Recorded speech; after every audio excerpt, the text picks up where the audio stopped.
Now we're going to talk about parenting. How did you find out that you were going to be a parent for the first time?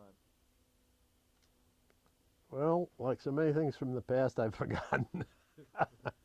We were in California. I was in the Army, 1951, I guess. I was in the Signal Corps, and we had a little apartment down in San Luis Obispo, California. It was great. It was $65 a month, fully furnished. And Marge had a job at the radio station there, doing ads and other secretarial stuff. And somewhere in that whole process, she was pregnant. But the great announcement has escaped me. I don't remember. How many children do you have altogether? We have four. What are their names and birth dates? Okay. Now, can I refer to notes on this one? I think Aunt Marge did the same thing. Okay, the first was Bonnie. She was born on June the 4th, 1952. 1953. Sorry about Bonnie.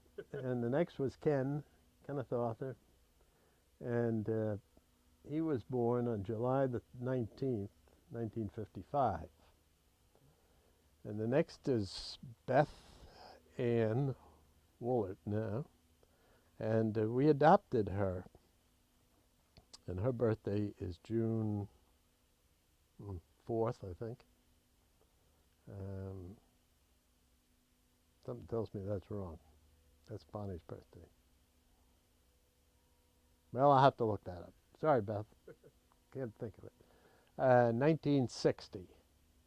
And the last one is Kristen Elizabeth, who was born in January. Sorry, Kristen. I think it's the 26th or the 29th in 1968. Now tell us about your children one by one. All right. Better start with the oldest, I suppose. And this could go on for days, but I'll condense it, I guess. Bonnie was the first. Um, I was overseas when she was born. Had been transferred when I was in the Army. I was shipped back. Well, actually, I was sent to the Far East. It was a Korean War, and I was in the Signal Corps, and I'd been out in California about a year, a little more, and only had a year more to serve. We had been married when I was drafted, and the Army gave me orders to go to the Far East by way of New Jersey, which when you're in California didn't seem like the wisest decision. But it was good for us because we lived in New Jersey, and so we drove home. I remember it took almost 2 weeks to drive. I had a 51 Ford without a back seat in it, and Marge was pregnant, and the doctor had said don't drive more than 300 miles a day. So we had a wonderful trip. We'd start out pretty early every morning and quit in the mid-afternoon, and we'd look around wherever we were, Arizona, Texas, and either go out to supper or, we had to go out because we weren't cooking, so we went out to supper and went to bed early and got up early. So it was a great trip. I remember we went to Mount Vernon, went through Alabama, we went through Mississippi and Louisiana, states I had never been in. And, well, I don't think I'd been in Texas either, but came across the southern route and then up through Virginia. And I can still remember a guy filling the tank and saying, "You'll come back." And I thought, I'll never be back here. I don't even want to come back here. But they were different there. And Bonnie was in uterine, or whatever the word is they call, at the time. I went to Germany, was over there, got a phone call from the Red Cross, said your wife has had a baby, and we'll put her on the line. And so I talked to Marge briefly. Eventually they sent me pictures. And 6 months later I was returned to the States, courtesy of the Army. Packed up my duffel bag, headed for Bremerhaven. Germany was 100 miles, 200 miles, something like that on the train. And the bag was extremely heavy, had everything I owned. And when we got on the boat, or before we got on, we had to spread out everything we owned to make sure we weren't bringing anything contraband back. And out rolled a gigantic iron ball, about that big, that my buddies in the barracks had buried in my pulled out clothes, put it in, put clothes over it, and I never knew I lugged this 40-pound ball as well as my clothes all that way. I remember the captain saying, "What in the world is that?" I said, "I don't have any idea." He said, "Do you want it?" I said, "No, I don't want it."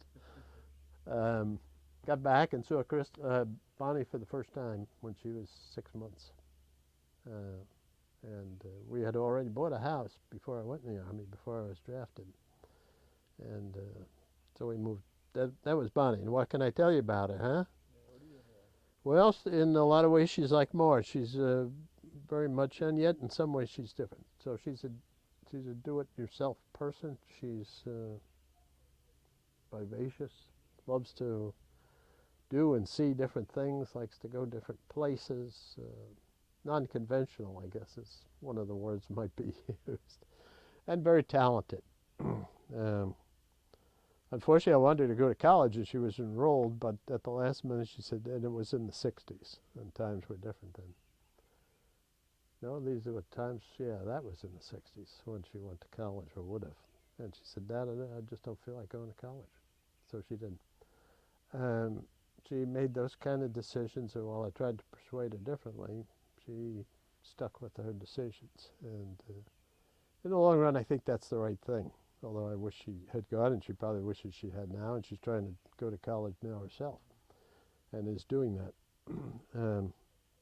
She's been very artistic, a great mother, and just a wonderful person. I don't want to build her up too much. All right, and next? Oh, it's Kenny. Kenny's our son.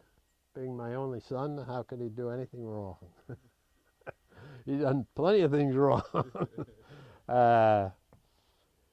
He's totally different.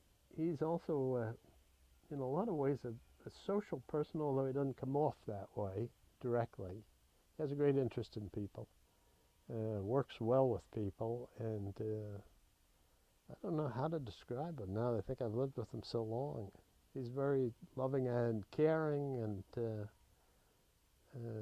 he's just been a wonderful father, to his kids.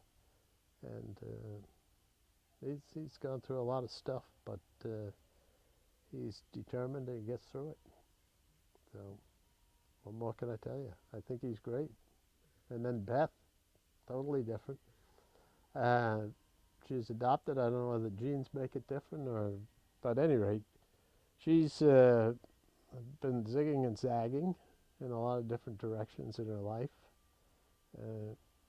Probably her greatest accomplishment, I guess, well, she's gotten through life, and she has a house, and she's absolutely determined. When she gets an idea in her head, then it's going to be done. I can tell you that. You could discourage her, that doesn't mean a thing.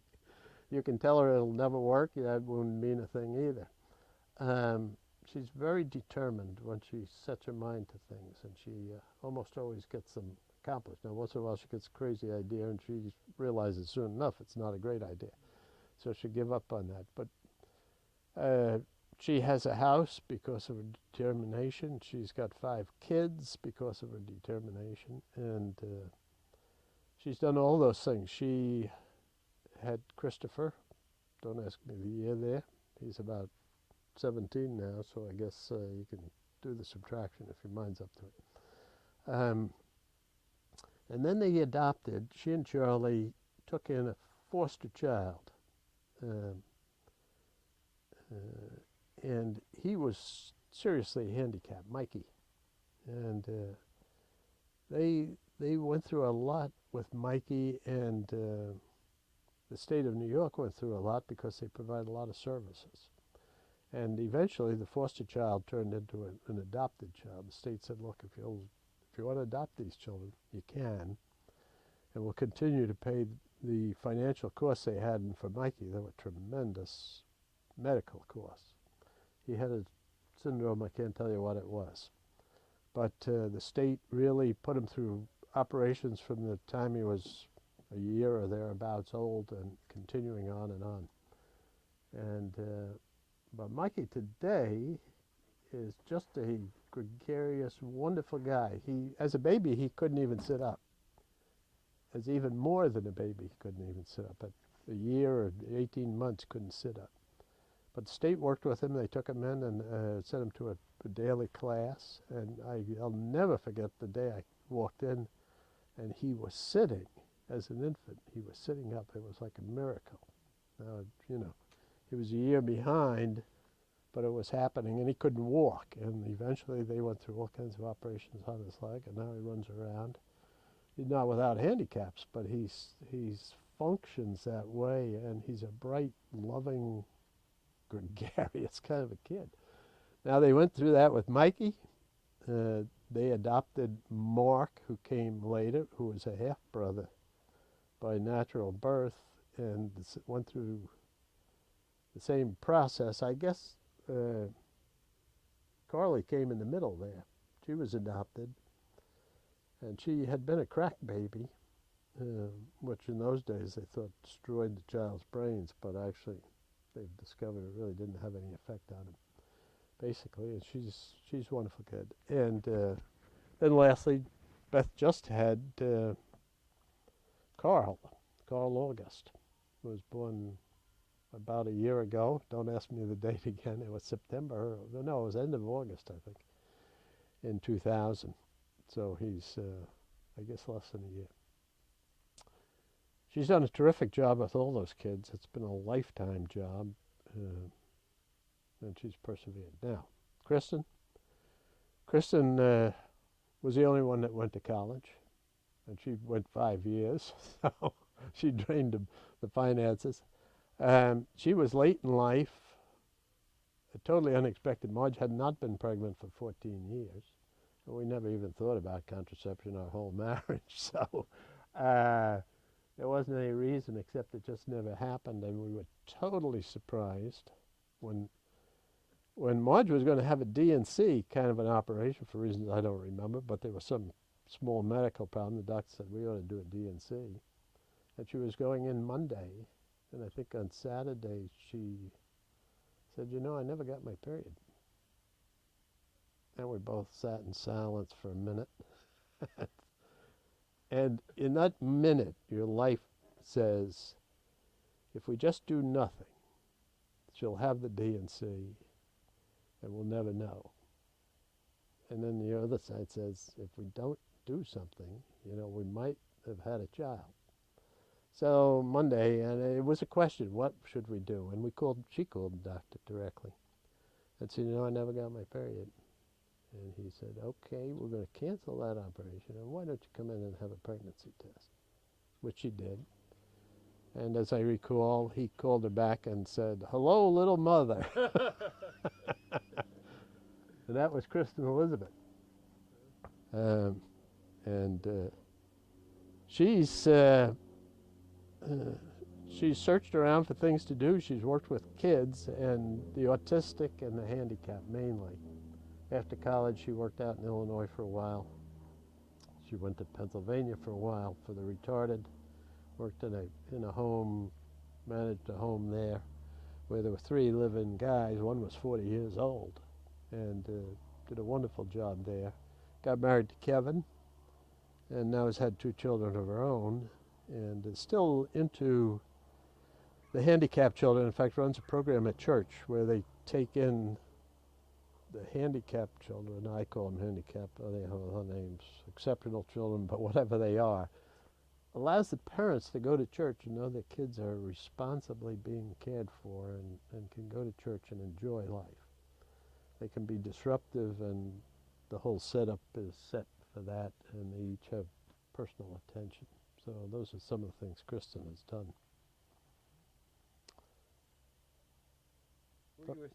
Don't ask me to go through all my grandchildren. No. Were you a strict or lenient parent? Well, from Marge's viewpoint, I was quite lenient.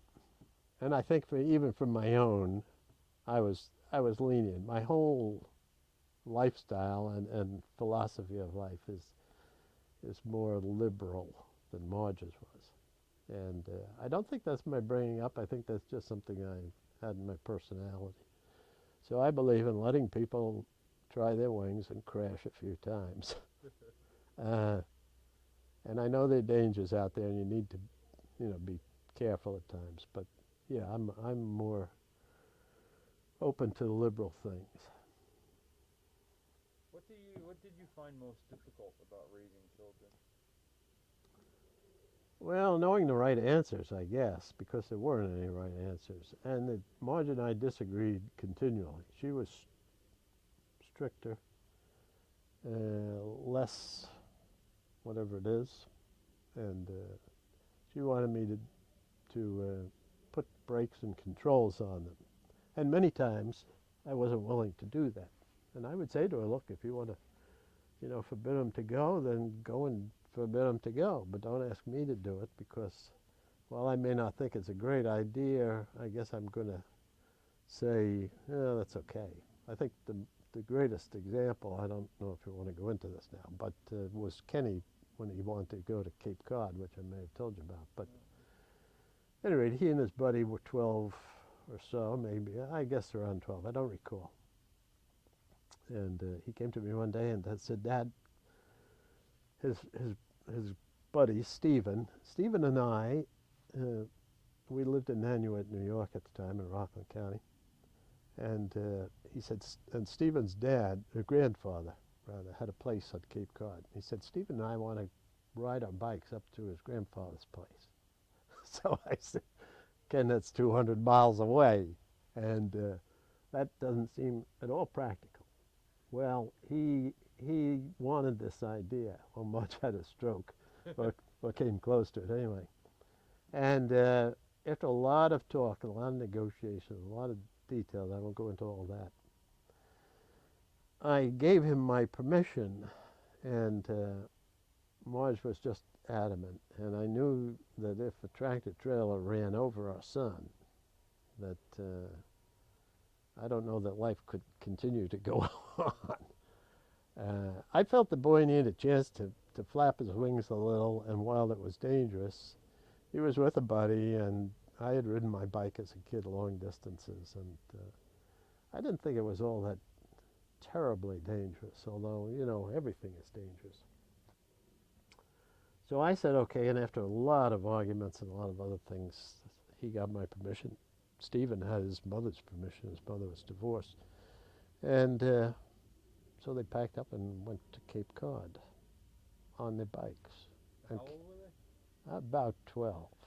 And I will never, never, ever forget the day they went. I took them over to Cascab because I couldn't get across the Tappan Zee Bridge on bikes.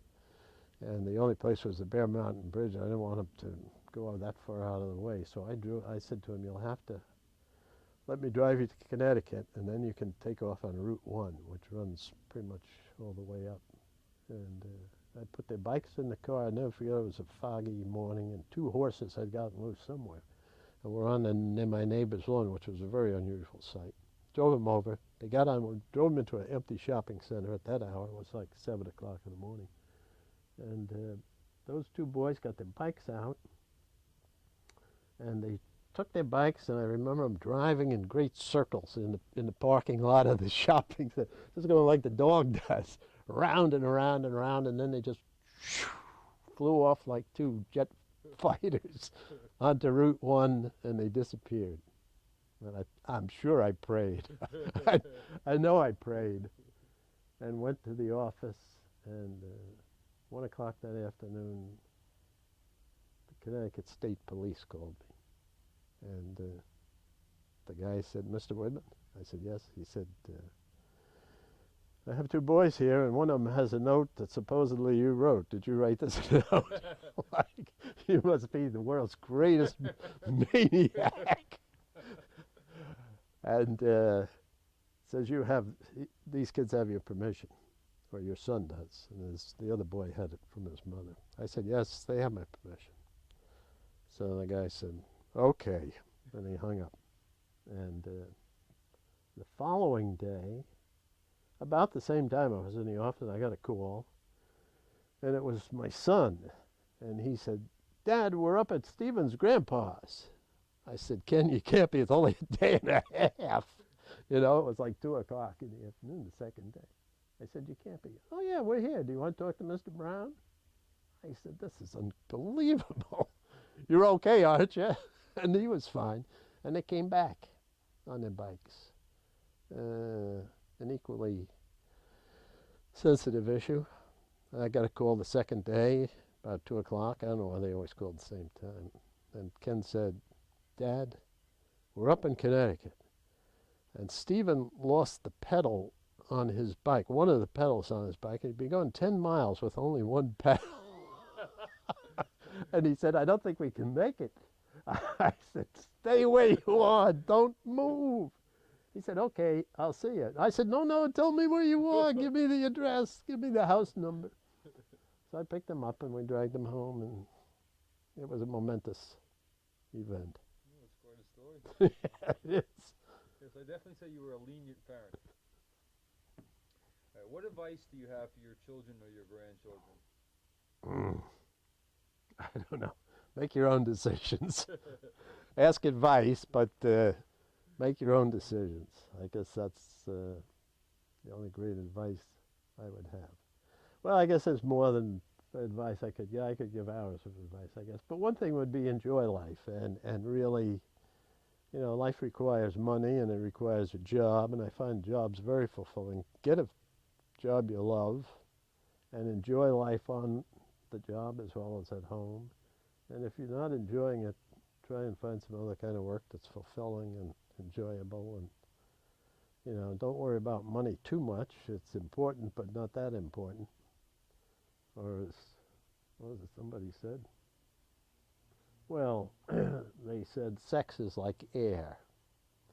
It's not important unless you're not getting any. And maybe money is the same way. Money is important too. But I think that I'm a great believer in God, and I have what I would call a real relationship with God, and I think that's extremely important. But simply giving a pattern for that, you know, believe on the Lord Jesus Christ and be saved, a great verse, but I don't think it really meets the needs of a lot of people. But I think there is a spiritual life out there if people go and search it out. And to find a wonderful partner, someone you can really love and live with and put up with and make compromises with, because no person is going to be perfect. Except for me, maybe. All right. And on that note, all right, we're going to take a break.